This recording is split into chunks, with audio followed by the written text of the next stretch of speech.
Bonjour et bienvenue dans la quotidienne de School TV, l'émission qui vous raconte l'éducation au quotidien. Au sommaire, aujourd'hui, Guten Tag et bonjour. La chaîne franco-allemande Arte propose aux enfants un remarquable journal télévisé. Comment informer à hauteur d'enfance? On va en parler avec l'invité du Grand Oral, Jean-François Ebling. L'anti-sèche d'Amal Laoui, l'anti-sèche, vous le savez, c'est la façon dont l'actualité résonne dans les programmes. Actualité, c'est un anniversaire, celui de la naissance de Georges Sand. Les programmes, évidemment, ceux de français. À l'heure de la récré, toujours avec Amal, on va partir à la recherche de métiers étonnants. Et puis, comme tous les vendredis, on pousse la porte de la librairie pour retrouver notre chroniqueuse et libraire Célie Luton. Vous le voyez peut-être sur ce plateau, elle a prévu de vous parler de jeux et de nous faire jouer et de vous faire jouer. La quotidienne de School TV. C'est parti, Grand Oral. Un vrai journal télévisé, mais pour les enfants, ça se passe tous les jours à 7h10 et même dès la veille sur le web. Et ça se passe sur la chaîne franco-allemande Arte depuis 2015. C'est l'exception qui confirme la règle. La règle étant plutôt que la télévision en France a un petit peu de mal à proposer des formats d'infos pour les enfants et les ados. Alors pourquoi? Quels sont les ressorts du succès d'Arte Journal Junior? Je vais y arriver. On en parle avec le rédacteur en chef de ce super journal, pas comme les autres, Jean-François Ebling. Jean-François, bonjour. Guten Tag. Guten Tag, on disait comme ça, n'empêche. Hein. C'est juste. Ils sont tous bilingues d'ailleurs aux présentateurs, c'est extraordinaire quand on regarde. Tous bilingues, ouais. Parce que quand je dis un journal par jour, c'est 2 journaux. En fait, on enregistre l'émission 2 fois, oui, une fois en français, une fois en allemand. J'ai dit 2015, ce qui factuellement est exact, mais l'aventure commence en 2014, racontez-nous.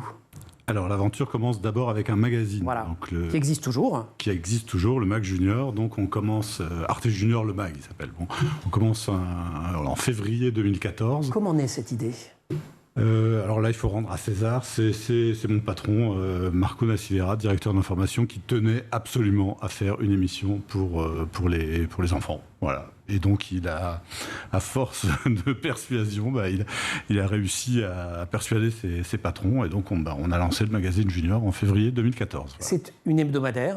Un an après, janvier 2015, Charlie. Ouais, alors... Et là, grande discussion dans votre média, comme dans tous les médias d'ailleurs. Qu'est-ce qu'on peut faire ? Tous les médias, toutes les écoles, je pense. Aussi, on s'est dit, mais oui, il faut faire quelque chose. Alors nous, on a essayé d'apporter notre réponse de journaliste. Et donc, on s'est dit qu'il fallait absolument lancer un journal quotidien pour les enfants. Et donc, en septembre 2015, septembre 2015, on lance la quotidienne Junior. Voilà. Donc, ça vous donne un journal qui dure à peu près 6 minutes, si je me souviens bien. C'est très calibré, 6 minutes tous les jours. Ça, c'est le rédacteur qui n'a pas aimé que je dise à peu près. Il dit, non, c'est 6 minutes.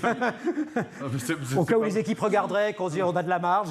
C'est pas moi, justement. C'est l'antenne qui... Bien sûr.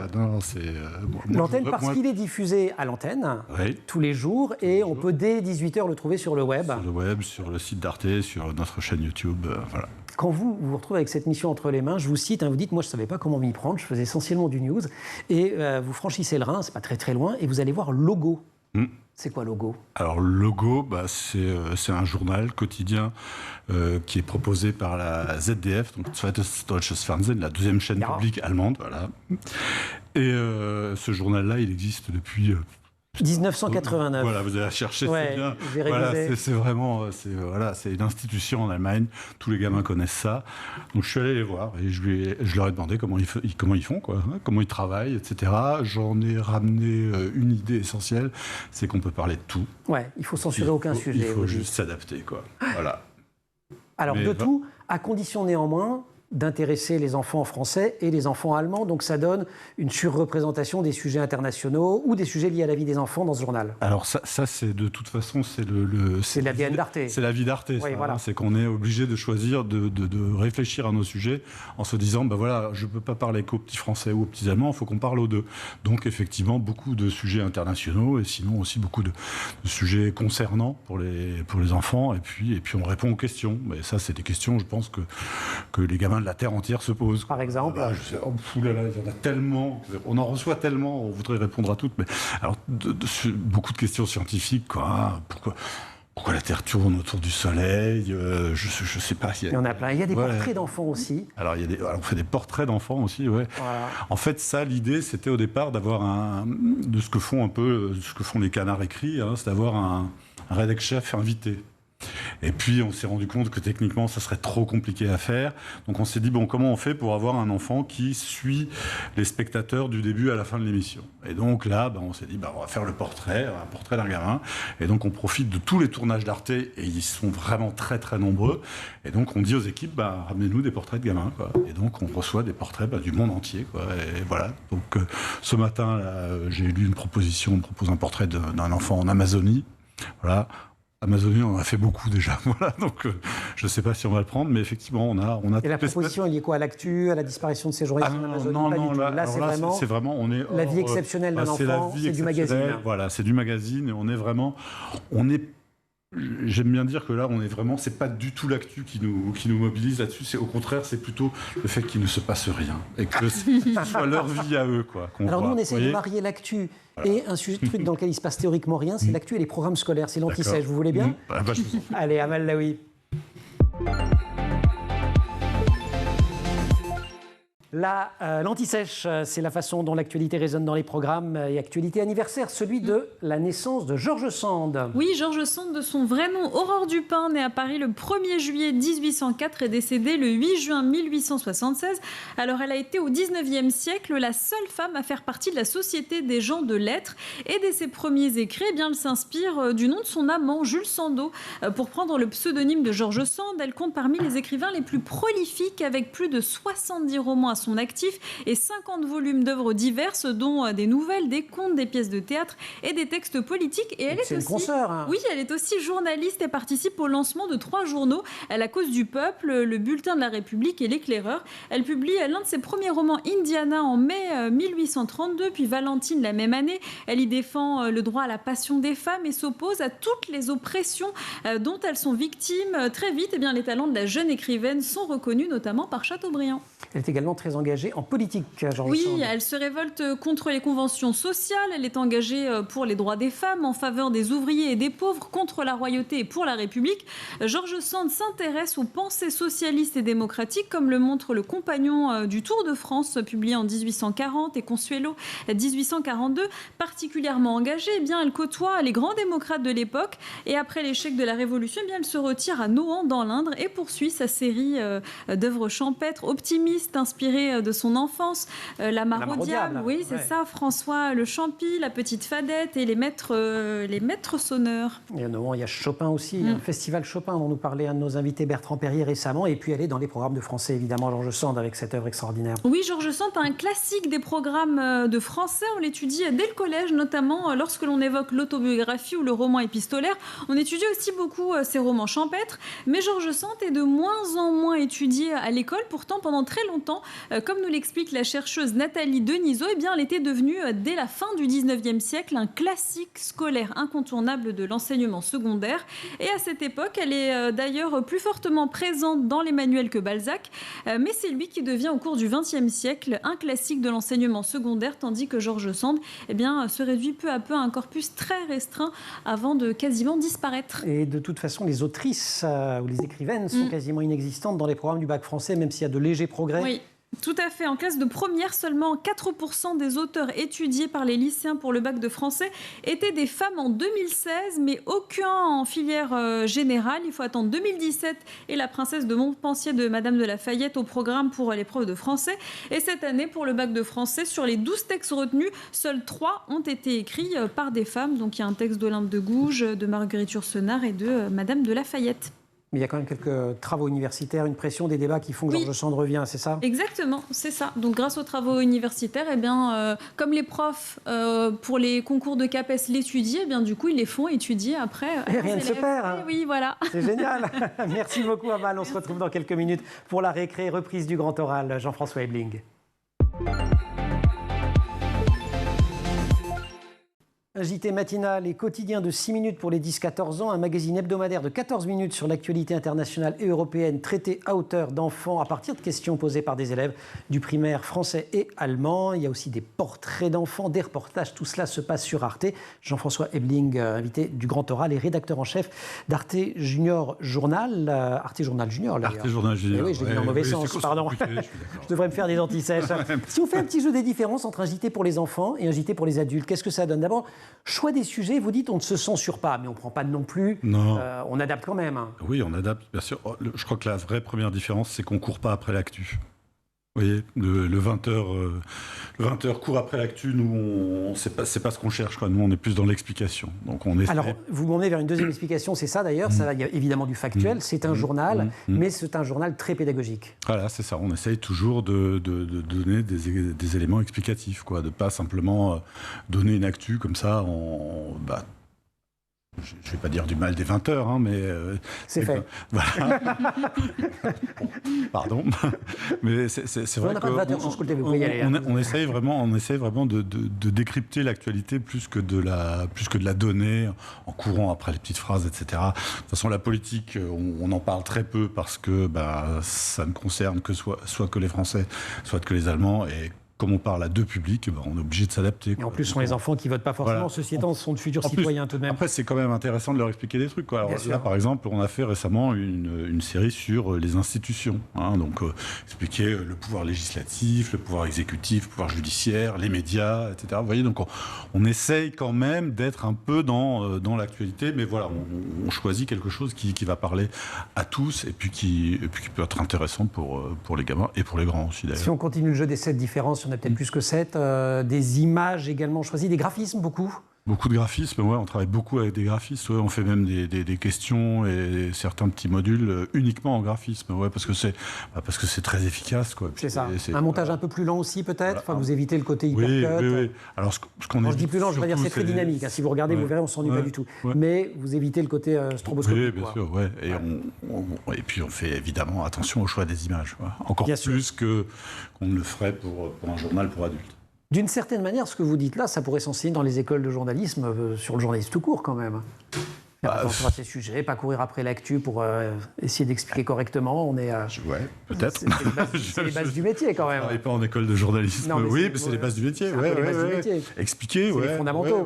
C'est vrai que le tort du journaliste, c'est peut-être toujours de croire que tout son background à lui est possédé par tout le monde, quoi. Et parfois, il faut contextualiser. Il faut descendre un peu, puis se dire, il y a des éléments d'explication que je devrais donner là, parce que peut-être qu'il manque. Et puis c'est pas dégradant d'expliquer les choses, moi je trouve. Absolument. Et on continue d'ailleurs d'expliquer comment vous faites. Vous allez beaucoup dans les classes notamment. Ouais. Ça veut dire quoi se mettre à hauteur d'enfant ? Ça veut dire on essaie de faire beaucoup de choses avec des enfants. Donc on a, alors ce dont vous parlez, c'est le dossier qui passe dans le magazine le dimanche matin. Et donc là, tous les mardis matin ou après-midi, selon les classes, on va dans une classe et là, ce sont les élèves qui posent des questions. Et donc le journaliste est là avec une équipe technique pour les enregistrer les questions. Et puis après, il rentre à la rédac et il va falloir répondre. Et c'est son boulot, quoi. Il vous étonne ? Il nous étonne.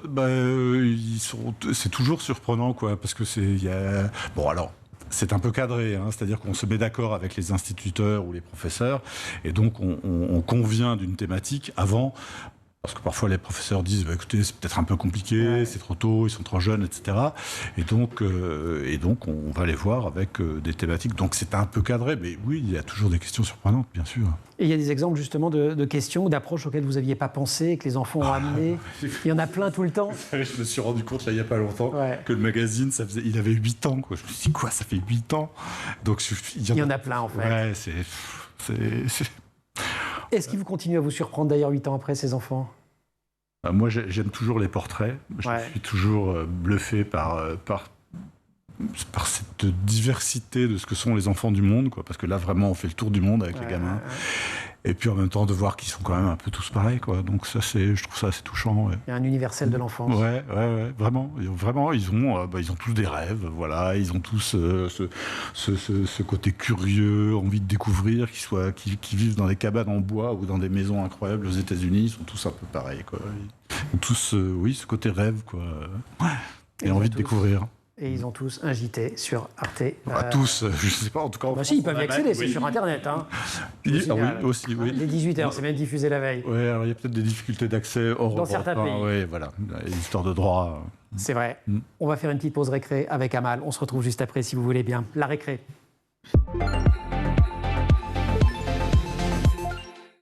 Rebonjour Amal. Rebonjour Emmanuel. On parle métier. Métier et salaire. Argent. Oui, c'est ça. C'est une drôle de récré. Ouais, c'est une drôle de récré. On n'a pas le droit, normalement. Alors que de nombreux élèves réfléchissent à leur avenir et ne savent pas quel métier ils exerceront plus tard, eh bien ce TikToker propose une liste de métiers un peu hors du commun et pour lesquels les salaires sont plutôt conséquents. Regardez. Voici les métiers les plus faciles qui payent beaucoup. Être un testeur de toboggan dans les parcs aquatiques. Ce métier de rêve est payé 26 € de l'heure juste pour s'amuser. Plongeur pour récupérer les balles de golf dans les lacs. Tout ce que vous avez à faire, c'est récupérer les balles de golf dans l'eau. 26 € de l'heure pour ce métier aussi. Être professionnel des câlins. Ce métier de rêve consiste à donner des câlins aux patients. Et c'est payé 37 € de l'heure juste pour faire des câlins. Testeur d'hôtels de luxe. Vous pouvez être payé entre 5 et 10 000 € par mois juste pour partir en vacances.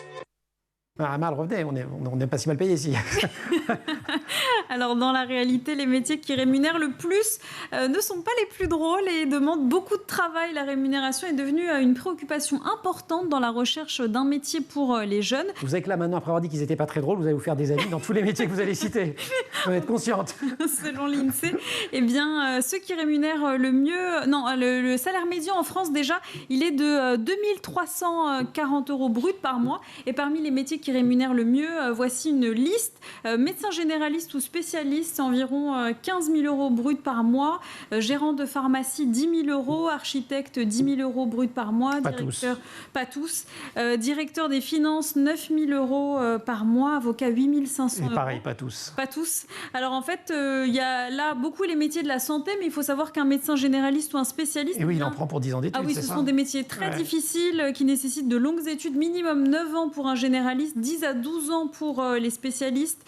Et puis les médecins qui travaillent dans les hôpitaux, les conditions ne sont pas idéales. On en entend beaucoup parler. Idéales, voilà. En tout cas, il faut savoir que la rémunération ne doit pas être un critère essentiel, même si c'est important. La passion et l'épanouissement personnel comme professionnel sont des facteurs essentiels dans le choix des métiers. Ça vous rassure là? C'est pas complètement bourré.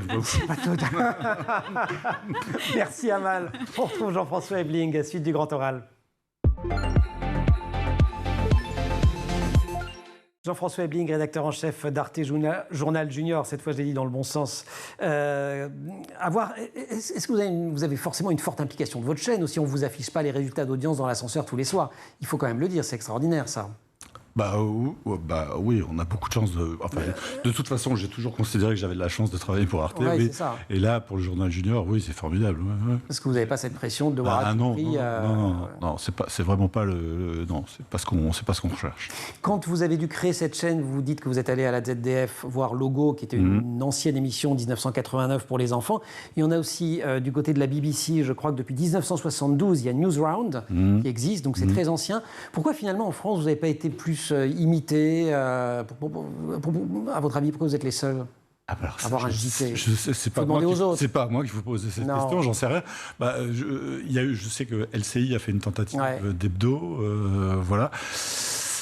Mais est-ce que ça ne renvoie pas un certain regard sur l'enfance? Pourquoi J'en sais rien. Franchement, c'est peut-être les directs. Je sais pas. Il y a une forme un peu de crainte par rapport au journalisme pour enfants, parce que faut oser expliquer, puis faut oser descendre un peu. Faut arriver à se dire qu'on va essayer de faire simple. C'est pas toujours facile de faire simple. Donc voilà. Alors je pense pas que ce soit les vraies raisons. Les vraies raisons, il y a sans doute des questions d'audience. Il y a quand même une raison d'investissement aussi. Vous avez une énorme équipe. Vous êtes combien? Non, alors une énorme équipe, j'irai pas jusque là. On est une vraie belle équipe. Alors si vous voulez, il y a une rédaction d'Arte qui est à Strasbourg, et les gens tournent sur différents postes, et donc de temps en temps viennent travailler pour Junior. Voilà. Ok. Donc, et vous avez quand même vos présentateurs. On a les présentateurs, mais qui font aussi d'autres trucs pour la rédaction, etc., etc. Mais on a un staff de présentateurs, alors qui font un boulot formidable, vous l'avez dit avant. Absolument. Qui présente en français, en allemand. Donc ça, c'est quelque chose d'extraordinaire. Mais sinon, dans tous les permanents, il y a moi, puis j'ai 2 ou 3 collègues aussi qui m'aident à construire chaque sujet. Chaque édition, je veux dire. Voilà, pour la commande des reportages, etc., des portraits d'enfants, etc., pour le suivi des dossiers, voilà. Quand vous avez créé ce rendez-vous, il n'y avait pas TikTok, il n'y avait pas Snapchat, Instagram, je ne suis pas tout à fait sûr, il y a 8 ans. Est-ce que ça a changé des choses dans la façon dont les jeunes s'informent? Est-ce que vous-même, vous regardez Twitch aussi, d'ailleurs? Est-ce que vous regardez de ce côté-là? On devrait plus le faire, si vous voulez, parce que c'est vrai que je me rends compte que peut-être on est un peu on est un peu en décalage sur la manière de leur parler. Peut-être qu'il faudrait qu'on réfléchisse à s'adapter un peu. Alors on essaye maintenant sur YouTube, mais vous disiez qu'on est une grande équipe. Non, on n'est pas une grande équipe. Et si on veut s'engager sur TikTok, etc., il faut des gens. Et malheureusement, on les a pas. Hein, c'est aussi bête que ça. Patron d'Arte, Jean-François Hébouin te parle. Non, je ne vais pas vous brouiller. Non, mais voilà. Non, mais vous êtes un chef formidable. C'est une fonction que j'ai occupée quand on réussit à faire croire qu'on a une équipe pléthorique. Alors finalement, on n'est pas nombreux. C'est que vous faites un boulot remarquable quand même. Chapeau bas. Non, mais c'est vrai, parce qu'on a l'impression que vous êtes hyper nombreux derrière, y compris quand on voit le générique. Oui, le générique. Puis vous diffusez d'ailleurs un comment fonctionne, enfin je ne sais plus quel serait exact de cette vidéo, mais comment est fabriqué. Oui, on a un making-of. Voilà. Alors là, vous voyez, effectivement, une équipe du jour. Le lendemain, ça peut être une équipe complètement différente. Voilà. On est le vendredi. Le vendredi, on pousse la porte de la librairie. Et figurez-vous que vous allez avoir de la chance, parce que Célie, elle a prévu qu'on allait jouer ensemble. Ça vous dit ? Je vois ça, oui. Allez, on a des trucs partout. John Chatterton, détective. Amal, merci beaucoup. Merci. On va jouer avec... Vous ne faites pas cette tête-là ? Non, On aurait bien joué avec vous, mais on ne peut pas. La prochaine fois. Célie Luton, la librairie. Célie, bonjour. Bonjour. Bonjour. Libraire et chroniqueuse. Oui. Librairie. Je ne sais pas si on peut voir. Oui, mon beau plateau. Il y a plein de jeux absolument partout. Et donc vous allez nous proposer différents jeux, c'est bientôt les vacances. On commence avec IQ Stars. Oui, alors IQ, c'est donc un jeu de la marque Smart Games. C'est une marque qui a une petite trentaine d'années, qui est spécialisée dans les jeux pour jouer seul. C'est très frustrant. Ah, c'est pour moi. Ben oui, pour les enfants uniques, comme vous. Oui, c'est pas parce que je vous aime pas que je dis ça, c'est que j'étais fils unique. Je l'avais pas pris. D'accord, non, j'espère. Ok. Non, parce que c'est très frustrant quand on nous offre un jeu de société, un anniversaire, on a envie d'y jouer tout de suite. Et on peut pas, on n'a personne pour jouer avec nous. Donc là, le principe, il est assez simple. Simple et efficace, vous avez... Vous êtes sympa, vous m'avez préparé le truc. Bah oui, je suis sympa quand même. Donc 120 challenge, on va de... 120. Oui. Je vais faire le premier. Voilà. Donc il faut remplir, il faut que je comprenne où est-ce qu'on met ça. Oui, alors... je comprends pas déjà. Au début, on vous donne les 3/4 des pièces, d'accord ? Je vous ai placé. Et vous mettez les pièces restantes. Ça devrait le faire. Pas du tout. Mais si. Ah si. Voilà. Et de une... C'est ça.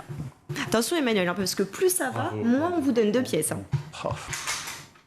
Et voilà, simple Magnifique. Et efficace. Il y en a plein. Mon préféré, c'est les étoiles. Extraordinaire. C'est chouette, hein ? Formidable. Donc ça, c'est pour les tout petits, à partir de 6 ans. À partir de 6 ans, mais... Génial. À partir du niveau 72, ça se corse. 72 ? Oui, 72. Sur 200 ? Ouais, 120. 120 ? Oui. D'accord. Oui. Mène l'enquête avec John Chatterton, ça c'est à l'école des loisirs. Exactement. On va dire les choses quand même, c'est un genre de Cluedo. Oui, c'est un Cluedo inspiré des albums illustrés d'Yvan Bourneau. Ouais. Exactement. C'est un détective. Donc on a chacun un petit pupitre, comme ceci.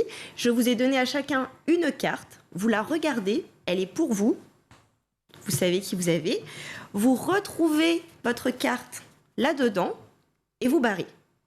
On va pas barrer là, parce qu'on va tout abîmer. Si, on barre. Comme vous voulez. Et ici, je vais vous donner un truc. Dans mon dossier confidentiel... Jean-François, stylo. Merci. Très bien. Je barre. Vous êtes très sérieux, c'est parfait. Alors, donc ici, j'ai un personnage, un suspect et un indice. C'est comme dans le Cluedo, c'est scellé et vous allez retrouver les cartes mystères. Ici, chacun votre tour, vous avez le droit de retourner une carte et mémorisez-la. Boum. Greg le gorille. Exact. Ah, il fallait pas que je dise. Normalement, non, mais entre nous, on peut. Allez. On peut. C'est pour du rire. Aujourd'hui, vous le rayez et après, vous retournez chacun votre tour.